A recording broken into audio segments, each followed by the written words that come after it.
Bonjour, je suis Frédéric Pitre, fondateur d'Appel à la liberté, Action citoyenne pacifique. Ceci est la 4e vidéo sur la raison d'être du mouvement. Si vous n'avez pas encore vu les 3 vidéos qui précèdent, qui sont la mission, le qui et le quoi, je vous encourage à le faire avant le visionnement de celle-ci qui porte sur le comment.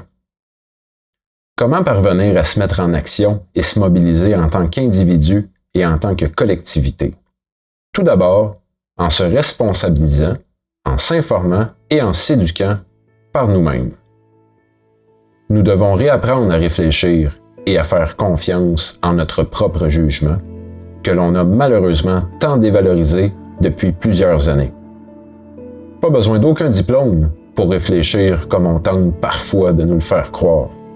Nous venons tous au monde avec cette faculté, mais aussi une faculté dont nous avons perdu l'habitude et qui est pourtant l'une des plus importantes, la faculté de ressentir. Ressentir ce qui nous rend vivants, ressentir ce qui nous fait vibrer, ressentir ce qui nous remplit de joie, mais surtout ressentir ce pourquoi nous sommes ici, pour ensuite choisir, basé sur notre propre ressenti et non sur ce que l'on tente de nous faire ressentir. Choisir la mission qui nous fait vibrer, choisir qui nous voulons devenir, choisir le quoi qu'on désire obtenir. Pour certains, au début, il sera peut-être difficile de faire les bons choix. Pour vous aider, je vous invite à vous poser les 2 questions suivantes.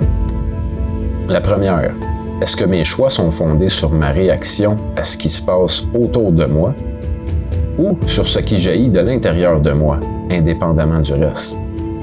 La deuxième, que choisiriez-vous si c'était la toute dernière occasion de votre vie de pouvoir choisir? C'est dans cet esprit de recueillement que vos futures actions doivent prendre racine.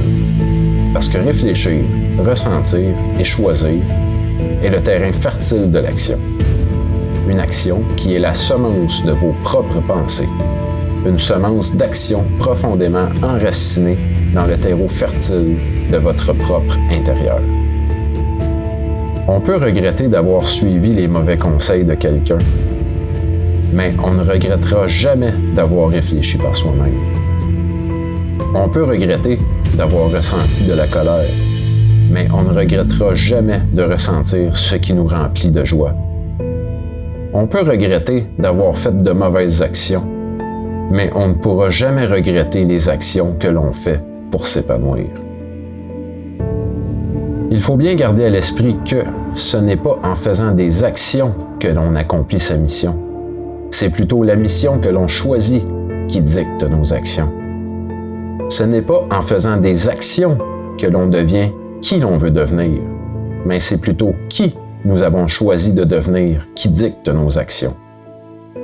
Ce n'est pas l'action qui nous rapproche de notre quoi, mais bien le quoi que nous avons choisi qui déterminera nos actions. Comment?